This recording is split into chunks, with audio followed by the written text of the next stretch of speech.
एक बार की बात है, एक मूर्ति बनाने वाला आदमी जिसने अभी अभी मूर्ति बनाना सीखा था, वो अकेले एक जंगल से जा रहा था। जंगल में उसे एक बड़ा सा पत्थर दिखता है। वो आदमी उस पत्थर को देखकर सोचता है कि क्यों ना मैं इस पत्थर से एक भगवान की सुंदर सी मूर्ति बना दूं। उस आदमी ने अभी अभी मूर्ति बनाना सीखा था, तो वो बहुत उत्सुक था मूर्ति बनाने के लिए। इसीलिए उसे जो भी अच्छा और बड़ा सा पत्थर दिखता, वो उससे मूर्ति बनाने का सोचता। उस आदमी ने अपने बैग में से छैनी हथौड़ी निकाली और उस पत्थर के पास बैठ गया मूर्ति बनाने।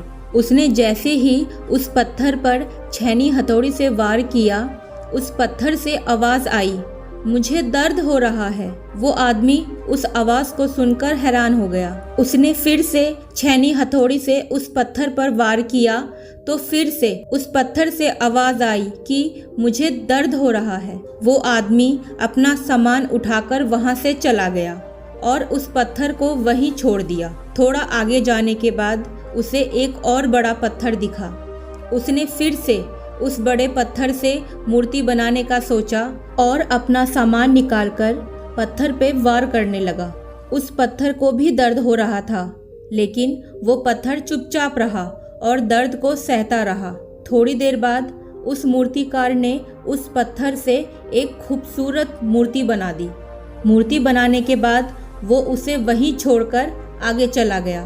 वो एक गांव में पहुंचा तो उसे पता चला कि उस गांव में एक नया मंदिर बना है, जहां पर भगवान की मूर्ति की ज़रूरत है। तो उस मूर्तिकार ने उन गांव वालों से कहा कि मैंने अभी अभी जंगल में एक भगवान की खूबसूरत सी मूर्ति बनाई है। आप उस मूर्ति को जंगल से ले आओ और यहाँ मंदिर में स्थापित कर दो। गांव के लोग जंगल में गए और मूर्ति को वहाँ से लाकर मंदिर में स्थापित कर दिया। तभी गांव के एक आदमी ने कहा कि मूर्ति का इंतज़ाम तो हो गया, अब हमें नारियल फोड़ने के लिए एक पत्थर की ज़रूरत है। तभी मूर्तिकार ने कहा कि जहाँ से आप लोग ये मूर्ति लाए हो, वहाँ से थोड़ी ही दूरी पे आपको एक बड़ा पत्थर भी मिल जाएगा।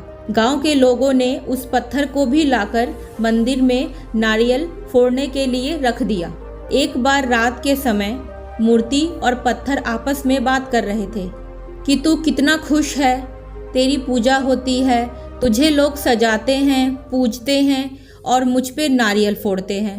मुझे बहुत दर्द होता है। तभी मूर्ति से आवाज़ आती है कि अगर उस दिन तू उस मूर्तिकार का वार सहन कर लेता तो आज मेरी जगह तू होता, तेरी पूजा होती, लेकिन तूने वो वार सहन नहीं किया, इसीलिए आज तुझ पर लोग नारियल फोड़ते हैं। अगर उस दिन का दर्द तू झेल जाता तो ये रोज़ रोज़ का दर्द तुझे नहीं झेलना पड़ता। दोस्तों, किसी ने क्या खूब कहा है, जिंदगी जीना आसान नहीं होता, बिना संघर्ष कोई महान नहीं होता। जब तक ना पड़े हथौड़े की चोट, तब तक पत्थर भी महान नहीं होता।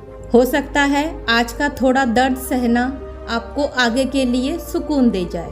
आशा करते हैं आपको हमारी ये कहानी भी बहुत पसंद आई होगी। दोस्तों, मिलते हैं एक और नई कहानी के साथ। तब तक आप अपना ध्यान रखना और हमारे चैनल को ऐसे ही प्यार देते रहना। नमस्ते दोस्तों।